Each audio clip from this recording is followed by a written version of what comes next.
Welcome. The meek shall inherit the earth. Matthew 5, verse 5. A case for the land, quote unquote, instead of the earth. Now, this is going to be demonstrated in a couple different ways, grammatically, contextually, and the prophetic background and Old Testament background of that passage in Matthew 5, verse 5. Now, what should be noted right off the bat is that the word gay, or gay, however you want to pronounce that, gay, for earth, can be translated land. Most of us recognize that fact, that it can be translated either way. Young's literal translation translates it land. But contextually, I believe this is the land, and we're going to get back to the text that Jesus is drawn from, and it's clearly the land. It's clearly the promised land, the land of Canaan. It's not the meek will inherit the earth. Now, right off the bat, this is the second Exodus, Matthew chapter 4 through 7. Matthew chapter 4, Jesus is in the wilderness, tempted for what? 40 days. Israel in the wilderness for 40 years, tempted. Matthew chapter 5, Jesus goes up to the mount. Moses goes up to the mount. Jesus gives his law. Moses gave Yahweh's law, or the law of Moses.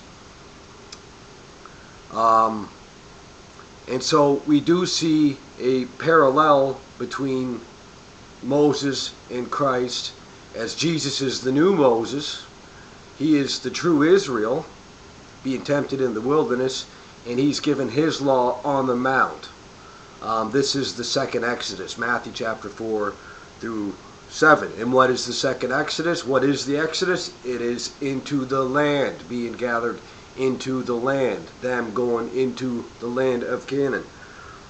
Now, what's interesting is that before we get to verse 5, Matthew chapter 5, verse 5, we have verse 4, "Blessed are those who mourn, for they shall be comforted."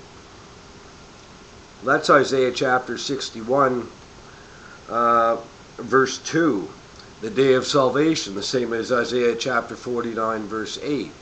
In Isaiah chapter 61, verse 2, in the chapter, in that section, is the restoration of the land, the restoration of Zion. But also in verse 6, "Blessed are those who hunger and thirst for righteousness, for they shall be satisfied." That's Isaiah chapter 55, verse 1 and 2. Well, verse 3 of Isaiah chapter 55 is the Davidic covenant. It's the Davidic covenant. And I should actually pull that up. Isaiah chapter 55.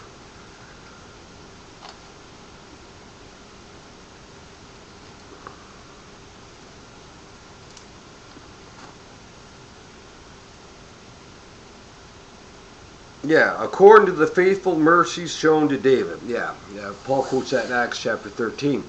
And so this is the Davidic covenant, which is the kingdom that Jesus is talking about in Matthew 5 through 7.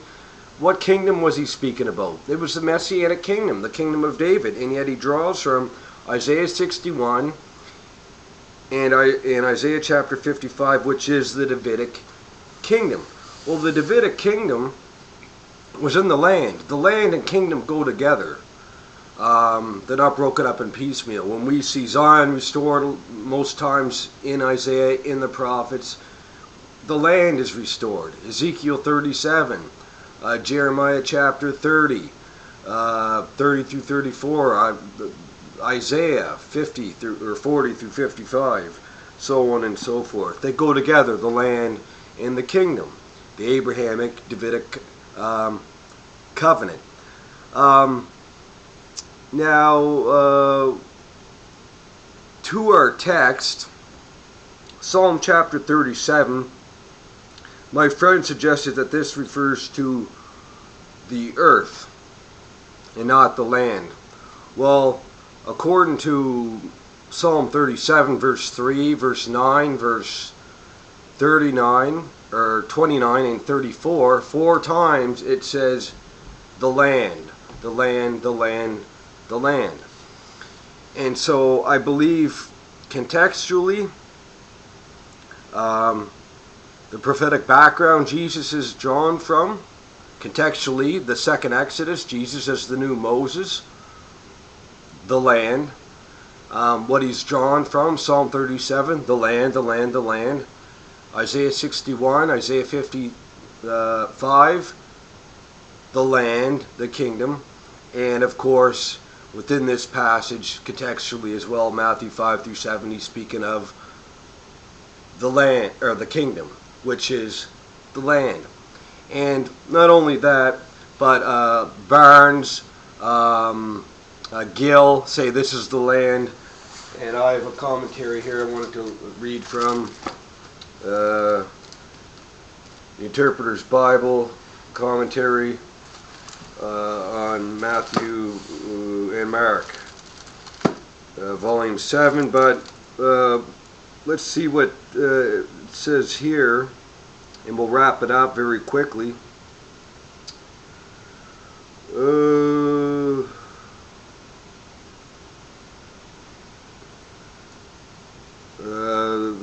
It represents, quote, the meek of Psalm 37, verse 11, who are, quote, unquote, the poor, looked at from a different point of view. They will inherit the promised land, or perhaps the restored earth of the Messianic age.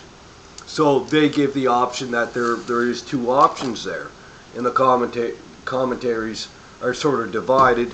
But I think with the other evidence that we've given, that it is speaking of the promised land and them being restored to the promised land. This is what we see throughout Matthew as well, contextually throughout the book of Matthew, is restoration to the land and to the kingdom. The Abrahamic covenant and Davidic covenant are at the forefront in Matthew's gospel, all throughout the Matthew's gospel. So again, I think it's pretty clear that Christ here is referring to the land, the promised land, the land of Canaan, and not referring to the earth.